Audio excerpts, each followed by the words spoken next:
So let's just talk about the new topic, that is non-linear differential equations of the first order and first degree. As you know, we already have covered the linear differential equations of first order. That means कि अभी तक हमारा जितना भी variables को हमने देखा है that is with the power of, उसकी जो हम पावर लेते थे वेरिएबल की, डिपेंडेंट वेरिएबल की, या जो उसके साथ इनकॉर्पोरेटेड वेरिएबल्स थे, that was maximum up to the limit of 1। लेकिन जब हम नॉन लीनियर की बात करते हैं, नॉन लीनियर डिफरेंशियल इक्वेशंस की और फर्स्ट ऑर्डर की, तो दैट मीन्स उसकी पावर जो हो सकती है that is the dependent variable y, उसकी जो पावर है that can be appeared, that appears to be higher than 1, एक से ज़्यादा हो सकती है, that can be in square form, that can be in cubic form, but not equal to 1, तो वो नॉन लीनियर आपकी डिफरेंशियल इक्वेशंस बन जाते हैं। तो let's just talk about the general solution, या सॉरी जर्नल इक्वेशन, और how we can solve this general equation with further three basics. हमारे जो थ्री केसेस हैं, किस तरह हम इनको डिस्कस करेंगे और किस तरह हम इनको सॉल्व करेंगे थ्रू दोज थ्री मेथड्स। तो let's just talk about it first. हमारा जो जर्नल इक्वेशन है for the non linear differential equation, that is f of y of t into d of y plus g. These f and g are the different functions, and g of y of t is into d of t, the whole equation, as it is first order differential equation, so we are going to apply the first order condition over here, so the whole equation is equal to 0। और इसको हम simpler form में लिखें कि हमारा जो d of y over d of t है, change in y due to change in t है, that is equal to, that is a functional form जिसमें f और g इनकॉपरेट हुए हुए हैं। For the change in y हम किस function को देखते हैं, f को देखते हैं, और अगर हम t की रिस्पेक्ट से देख रहे हैं तो हम g फंक्शन को देखते हैं। तो g and h collect, f and g collectively makes an h function, जिसमें हमारे वेरिएबल्स क्या हैं, they are the same, that is y and t। तो हम इनको डिफरेंट फंक्शनल फॉर्म में किया है, there is no difference between them, just the power difference. आप इसको कोई उसमें हम नहीं देखेंगे और हम इस पे कोई भी रिस्ट्रिक्शन नहीं लगाते वाई और टी की पावर्स पे कि ये वन ही होगी या टू ही होगी। It can be more than one, it can be even one, एक वन हो सकती है for the value of variable of T, उसकी वैल्यू जो है that can be in cubic form, square form, तो दैट डिपेंड्स, इस पर कोई रिस्ट्रिक्शन एज सच नहीं है कि अगर y है तो y and t will be equal in the powers, no. So let's just talk about the three cases, जिन केसेस के थ्रू हम इनको सॉल्व करेंगे अपनी नॉन लीनियर डिफरेंशियल इक्वेशन को। तो पहला है exact differential equation, it would be same like we did previously in our previous lectures, के एग्जैक्ट डिफरेंशियल इक्वेशन से क्या होगा, आप here y appears in an exact equation in a higher power। Difference क्या है जी, यहाँ पे सिर्फ जो y वेरिएबल है उसकी पावर ज्यादा है in your with respect to the linear differential equation जो आप previously for exact differential equations करके आए हैं, वो लीनियर थे। नाउ नॉन लीनियरिटी में आपकी सिर्फ y की पावर यहाँ पे ज्यादा है, so what it becomes like 2y of t into d of y plus y square into d of t, that is equal to 0। तो यहाँ पे y square लिया हुआ है, that makes a linear differential equation to non-linear differential equation। It is therefore known, simple है, और हम इसको under non linear differential equation हम इसको सॉल्व करेंगे, और वही आप हमारा जो हम फोर स्टेप प्रोसीजर होगा। सो यहाँ पे हम सिंपली अपना देखेंगे कि कैसे हमारा जो चेंज आया है, that is four step procedure से पहले हम जो अपना एग्जैक्टनेस टेस्ट अप्लाई करेंगे, तो उसमें हम लोग अपना चेंज मेजर करेंगे कि कैसे वो change in m due to change in t that must be equal to change in n due to change in y। तो उसको हमने सबसे पहले उसको स्पेसिफाई करना है। अगर टेस्ट फॉर एग्जैक्टनेस पास हो जाता है तो अगेन आप simple four step procedure for the non linear differential equations भी, that would be same as like the linear differential equation that is for the exact differential equations। तो इसको there is no difference between them, you can simply apply the same procedure as we have discussed earlier। So what is the second case or second way of solving the non-linear differential equation, that is separable variables। और third हमारे पास क्या है, that is equations reducible to the linear form। तो second method देख लेते हैं कि हम उसको सेपरेबल वेरिएबल्स के साथ कैसे किसी भी नॉन लीनियर डिफरेंशियल इक्वेशन को सॉल्व करते हैं। सो let's just look into it. हमारा वही सेम, हमारा जो ऊपर एक जर्नल इक्वेशन हमें दी हुई है, that is f of y of t into d of y plus g of y of t into d of t, that is equal to 0। First order condition इस पे अप्लाई हुई हुई है। Here function here f function जो हमारे पास है वो क्या इन्वॉल्व कर रहा है, उसके पास क्या है, variable y only, while the function g involves variable t. दोनों वेरिएबल एग्जिस्ट करते हैं but we are taking function f with respect to y only and function g with respect to t only. So the equation will reduce to special form. तो इसकी special हम लोग इसको specify form में लेकर आ रहे हैं। ऑब्वियसली अगर एफ जो है फंक्शनल फॉर्म जो है वो सिर्फ वाई को इनकॉपरेट कर रहा है, या वो हम कह रहे हैं कि डिफरेंशिएट हो रहा है with respect to y, so let's just drop down the t variable in the function y. और अगर हमारा जो जी वेरिएबल है, सॉरी जी फंक्शन है, वो with respect to t define हो रहा है और वाई का उसमें कोई कंसर्न नहीं है, it is kept constant, so let's just drop that down. तो उसको रिड्यूस फॉर्म में हम कैसे एक्सप्लेन करेंगे, that is f of y only into d of y plus g of t into d of t, that is again equal to zero due to first order differential, so due to first order condition. So here the variables are set to be separable। कैसे उनको आपने separate separate कर दिया, दो functions थे और आपने उसको सेपरेट कर दिया with respect to their change. आपने किस वेरिएबल की वजह से किस में चेंज आ रहा है, तो उस फंक्शन में आपने सिर्फ उस वेरिएबल को इनकॉपरेट किया, दूसरे को ड्रॉप डाउन कर दिया। So the variables are set to be separable because term और function involving variable y is mathematically separated from terms involving t। तो दैट इज़ वेरी सिंपल। आप इस पे अगेन अपना सिंपल इंटीग्रेशन टेक्निक अप्लाई करेंगे, integrate करेंगे इसको जी, तो आपके पास simple non linear differential equation का रिजल्ट आ जाएगा। So very simple. वही जो होमोजीनियस नॉन होमोजीनियस के केस में आपने किया था, जनरल सोल्यूशन या फिर डेफिनेट सोल्यूशन निकालना, so same things will be applied. आप देख लें यहाँ पे जी, एग्जांपल 1 है, दैट इज पेज 492। हम इसको देखते हैं, solve the equation 3y² into d of y minus t into d of t that is equal to 0। तो इस सामने नज़र आ रहा है कि अगर हम फंक्शन y देखें तो उसमें सिर्फ डी ऑफ वाई के साथ इन टर्म्स ऑफ y ही हमने उसको वैल्यू को लिया हुआ है, तो दैट मीन्स इट्स सेपरेबल। हमारे पास क्या है, सोल्यूशन है इसका, it's a separable variable method apply हुआ है। and what is for the g function, that is t only, t into d of t।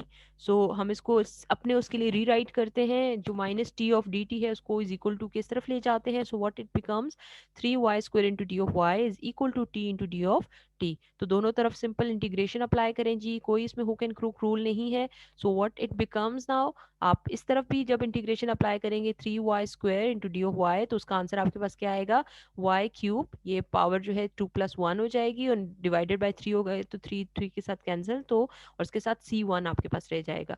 And what about the other side, अगर इसको t की फॉर्म में देखें, integrate करने का मतलब एक स्टेप अहेड आप लेके जाते हैं, तो t का 1 प्लस पावर 1 है तो 1+1 दैट बिकम्स 2, और 1 डिवाइडेड बाय 2 आप उसको करेंगे तो you are going to be left with 1 divided by 2 into टी² plus c2 is the constant, known constant unknown constant, जिसको आप बाद में सिंप्लीफाई कर सकते हैं। सो व्हाट इट सेज, इस पार्ट को हम क्या कहेंगे, जो सिंपली आपने इस पे इंटीग्रेशन अप्लाई किया, व्हाट इस इक्वेशन को, इस इक्वेटिंग रिजल्ट को हम क्या कहेंगे, it is the integration of both terms are perform with respect to a different variable. पहले को हमने y की रिस्पेक्ट से किया, दूसरे को हमने t की रिस्पेक्ट से किया, so it makes the separable variables equation comparatively easy to handle. तो आसानी है सॉल्व करने के लिए, आपने कोई इसमें चेंजेस अप्लाई करने की फर्दर जरूरत नहीं, तो आपके पास जनरल सोल्यूशन किसकी फॉर्म में आ जाएगा, पहले आप इसको कलेक्टिवली लिखें y³ फॉर्म में, इज इक्वल टू सी को इस तरफ ले जाएं, तो c1 प्लस c2 आपके पास कलेक्टिवली क्या बन जाता है, हम इसको भी एक कांस्टेंट कंसिडर करते हैं, तो c की फॉर्म में अब आपके पास y³ is equal to 1 divided by 2 into टी² प्लस सी। अब देखें यहाँ पे जी y की पावर क्या है, क्यूबिक फॉर्म है, और t की पावर क्या है, स्क्वायर है, दैट मीन्स आपका जो इक्वेशन है differential equation that is non linear. अगर ये y सिंपल होता है या t की सिंपल फॉर्म में होता है, स्क्वायर या क्यूबिक फॉर्म में ना होता, तो that would have been linear. तो यहाँ पे नॉन लीनियर है, और इसको अगेन सिंप्लीफाई करें y with respect to t in terms of time explain करें, तो इस पूरी टर्म को आप क्या करेंगे, विद 1 डिवाइडेड बाय 3 कर देंगे होल इक्वेशन को, तो that is 1 divided by 2 into टी² plus c whole 1 divided by 3, ये पावर जो है उस तरफ 1 डिवाइडेड बाय 3 की फॉर्म में आ जाएगी। So this is the way to solve the separable variable questions. आपको अगर दिए जाएं तो आप इस तरह सॉल्व करेंगे। So now comes to the example 2 that is on page 493 again. So you have to do it on your own, same है, कोई इसमें चेंज नहीं है, but for the practice sake आपने खुद करना है। So let's come to the third way और थर्ड केस की तरफ, जो हमारा सॉल्विंग प्रोसीजर है, हम किस तरह अपने उसको सॉल्व कर सकते हैं अपनी नॉन लीनियर डिफरेंशियल इक्वेशंस को थर्ड मेथड से, that is equations reducible to the linear form. अब नाम से ही पता चल रहा है कि हम अपनी जो नॉन लीनियर इक्वेशन होगी उसको रिड्यूस करके लीनियर फॉर्म में लेकर आएंगे और अगेन उस पर हम लोग फिर एग्जैक्ट डिफरेंशियल इक्वेशन का जो मेथड है वो अप्लाई कर देंगे, or the any other method just to solve that down. So if the differential equation, that is dy over dt, is equal to h into y of t. Now what is h? H is the function जिसको हम g और f दोनों को collectively define कर रहा है, ठीक है जी। Take specific non linear form, तो इसकी नॉन लीनियर फॉर्म क्या है, ये जी हमारे पास नॉन लीनियर फॉर्म इसकी गिवन है। What is that now?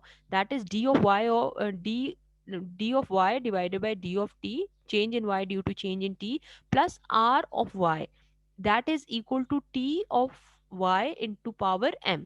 So what is r and t over here जी? तो r and t क्या है? ये दो फंक्शंस हैं किसके? t के। तो हम t को इन terms of functional form explain कर रहे हैं r और t की फॉर्म में, कैपिटल t की फॉर्म में, कैपिटल r की फॉर्म में। और m जो पावर ऑफ y की, y की पावर में जो m है वो क्या है? वो कोई भी नंबर हो सकता है, कोई भी कांस्टेंट नंबर हो सकता है अदर देन 0 and 1। ठीक है जी। अगर तो वो 0 and 1 हो गया तो क्या हुआ, आपकी तो टर्म ही जो है वो इक्वेट आप नहीं कर सकते। अगर वो ग्रेटर देन वन है, sorry less than, greater than one, other than one, कोई भी नंबर हो, यहाँ पे मैं नीचे एक चीज मेंशन करना भूल गई, दैट इज यहाँ पे मुझे डबल साइन डालना चाहिए था, लेस देन और equal to one, sorry not equal to, less than और greater than one, but not equal to one, not equal to zero. तो ये आपके पास क्या बन जाती है? That becomes your Bernoulli equation. So हम बर्नौली इक्वेशन को क्या कर सकते हैं? Can always be reduce to a linear differential equation, और उसके अकॉर्डिंग फिर हम उसको सॉल्व करेंगे।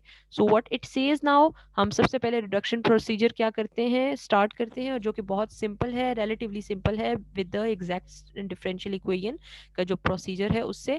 तो स्टेप वन क्या है? Simply divide equation d of y over d t plus r of y into t is that is equal to t of y of m simply by y of m। आप y with the power m के साथ उसको multiply करें, sorry divide करें पूरी equation को। तो यहाँ पे जो t of y of m है, यहाँ से y of m कैंसिल हो जाएगा, और पूरी जो रिमेनिंग इक्वेशन है उसके साथ क्या होगा, वो y of m आ जाएगा। इसका दूसरा तरीका ये भी होता है, सिंपल इन अदर वर्ड्स, अगर आप हम कहें कि take this y of m from the right hand side to the left hand side, तो जब वो इस तरफ आएगा तो ऑब्वियसली वो इस टर्म के साथ भी डिवाइड होगा और इस टर्म के साथ भी डिवाइड होगा, और t यहाँ पे अकेला रह जाएगा। So what we are going to be left with, that is y with the power minus m। Minus m का मतलब ये है कि y जो है वो डिनोमिनेटर में है, 1 divided by y of m है ये, into d of y divided by d of t। And what is r?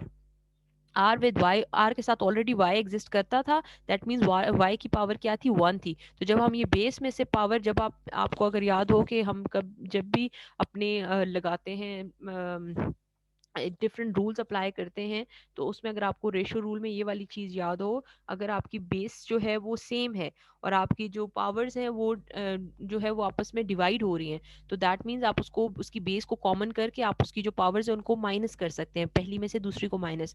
तो y की जो पावर है दैट इज वन, और y डिवाइड उसको डिवाइड कर रही है सेम बेस के साथ विद द पावर m। तो आप इस y को ऊपर लेकर आएंगे, y कॉमन कर देंगे, वन y ले लेंगे, और वन की जो पावर है वन माइनस एम कर देंगे। So you are going to be left with r with y, r into y with the power one minus m.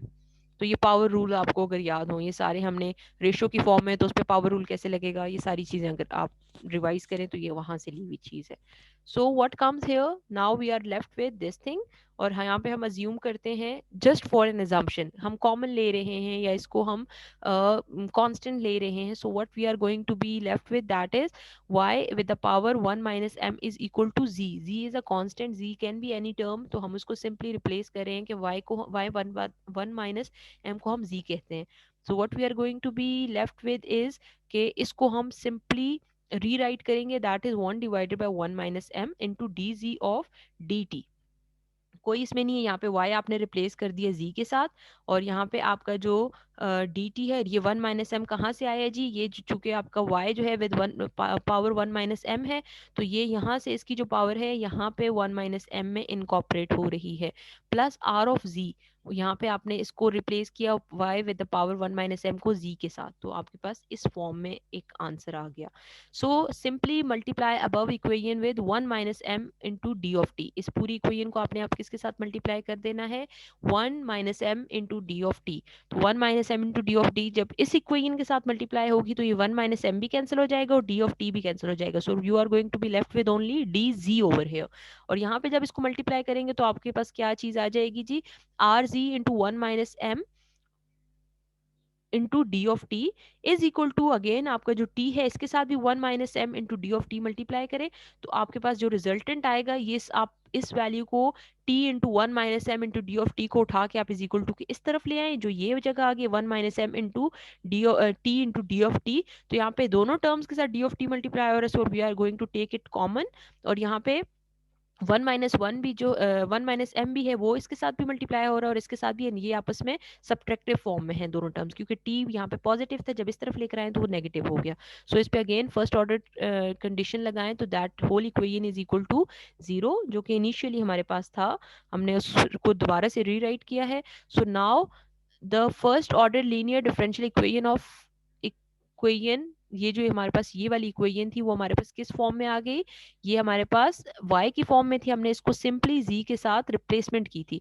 तो हम उसको रिप्लेस करेंगे this whole equation with, if you remember हमने ये भी पीछे करके आए हैं फॉर आवर जो हम लोगों ने अपना लीनियर अपना जो एग्जैक्ट डिफरेंशियल इक्वेशन किया है उसमें हम लोगों ने इस स्टेप को डिफरेंशिएट किया था विद रिस्पेक्ट टू आवर, हमने जब उसको इसका फैक्टर लगाया था, फैक्टरिंग सॉरी इंटीग्रेटिंग फैक्टर जब हमने इनकॉर्पोरेट किया था, तो we use this kind of equation for that thing. तो उस इक्वेशन को सॉर्ट आउट करने के लिए we are again back to the same thing कि हम लोगों ने इंटीग्रेटिंग फैक्टर लगाया तो हमारे पास क्या आई, हमारे पास इक्वेशन इस फॉर्म में आ गई है, if you can relate it. So ये क्या है, now the first order linear differential equation of equation जो कि हमारे पास लीनियर डिफरेंशियल इक्वेशन थी वो किस फॉर्म में थी, that was d of y plus u of y minus डब्ल्यू into d of t that is equal to 0. तो इस सारी इक्वेशन को अगर कंपेयर किया जाए विद दिस इक्वेशन तो it is almost same with the different variables only. तो हम ये भी कह सकते हैं कि r can be equal to u and t can be equal to डब्ल्यू. तो हमारे पास ये एग्जैक्टली हमारे पास क्या आ जाती है, यही चीज़ की रिप्लेसमेंट इधर आ जाती है. दैट मीन्स हमारी नॉन लीनियर को हम रिड्यूस डाउन करके लीनियर फॉर्म में ले आए हैं, जो कि first order linear differential equation थी, if you remember. So simply replacement of y with z आप कर रहे हैं, यहाँ पे y जो है वो सिर्फ z से रिप्लेस हुआ है, बाकी चीजें सेम है. So now by applying y with y of t is equal to e with the power minus f of u of dt. जब हम पीछे ये जो नॉन लीनियर का हम यहाँ पे ये सॉल्व करके आए हैं, where did it go, hold on,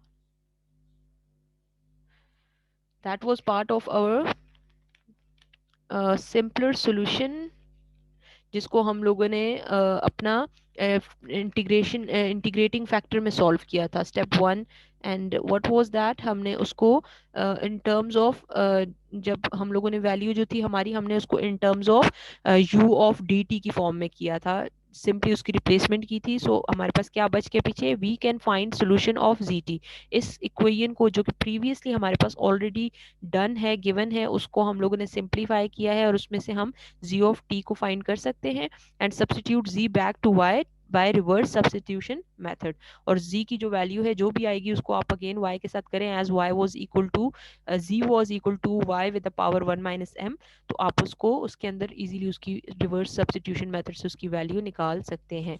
So let's just solve the example that is on page 494 और उसको देखें. इसमें अगर हम लोग इस सिंपली इक्वेशन को सॉल्व करें, हमारे पास गिवन इक्वेशन है that is d y over d t plus t of y which is equal to 3t y square. इस पे हम लोग बर्नौली इक्वेशन लगाएं क्योंकि यहाँ पे जो हमारा m है that is neither equal to 0 nor equal to 1. ये देखें जी y की पावर 2 है where m is equal to 2, तो यहाँ पे बर्नौली इक्वेशन लग सकती है, एप्लीकेशन हो सकती है उसकी. What it says now, what is your Bernoulli equation, that is z is equal to y with power 1 - m, जो आपके पास बेसिक आपकी जो नेसेसिटी है दैट इज आप y को z को किसके इक्वल लेते हो, y 1 - m पावर को आप z के इक्वल लेते हो। दैट मीन्स आप इसको सिंपली चेंज करो, 1 minus what is the value of m that is 2। तो आपके पास z और y का रिलेशनशिप क्या हो जाएगा, z will be equal to y with the power -1। तो ये आ गया। Now what is your r here, that is t, ये जो टी मल्टीप्लाई हो रहा है y के साथ, and what is your t capital t here, तो ये जो आपका 3t मल्टीप्लाई हो रहा है, this 3t with your y square, तो ये आपका कैपिटल टी है। सो सिंपली रिप्लेसमेंट है बर्नौली इक्वेशन के लिए, बस by taking the linearized differential equation, हम इसको जो बेसिक इसकी इक्वेशन थी हम लोगों ने जो डिराइव की थी हम वो अप्लाई करेंगे। That was d g plus आपका जो 1 - m into r of g minus 1 - m into t whole with d of t that is equal to 0। So what it makes now, आपका इसको सिंपली आपने रिप्लेसमेंट करनी है अपनी variables की। यहाँ पे m की जगह आप 2 लगा दें, यहाँ पे भी 2 आ जाएगा तो 1 - 2 मेक्स -1, यहाँ पे भी -1 होगा तो -1 मेक्स 1, +1 हो जाएगा। -1 मेक्स -1, 1 -1 -1 -1 माइनस माइनस साइन जो है आपस में मल्टीप्लाई हो जाएगा, and the term will be what would it be, that would be cancelled out। yes, so d of z is आप इसको सिंपली r को रिप्लेस करें यहाँ पे, so what it makes, that makes tz minus T G plus 3t, आपने सिर्फ sign को आगे पीछे किया हुआ है, plus into d of t that is equal to 0। Now apply the formula, आपका जो ये फॉर्मूला है, this basic formula, this one, ये फॉर्मूला आपने अप्लाई किया अपना।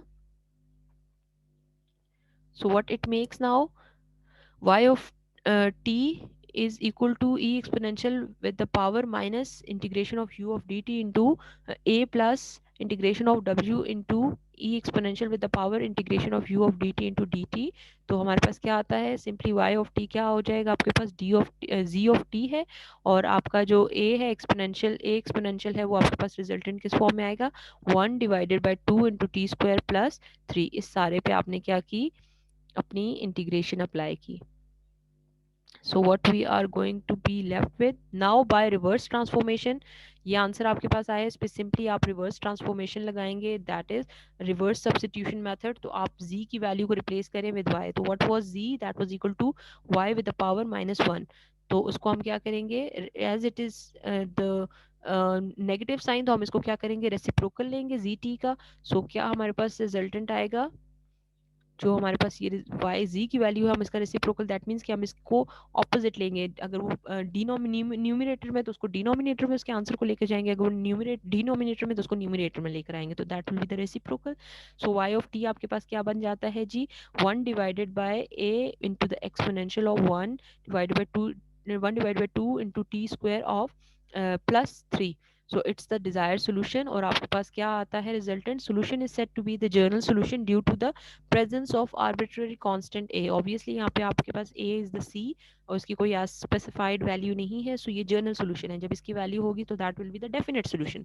और इसको आप इसकी एग्जांपल 4 भी एज इट इज है with minor differences that's given in the book, I have shared the book as well, तो आप प्लीज उसको कर लें, that's a do it yourself thing, और वो पेज नंबर 494 पे है। after that 15.5 exercise है, again you are going to do it on your own। Thank you so much class, यहाँ पे लेक्चर एंड होता है आपका।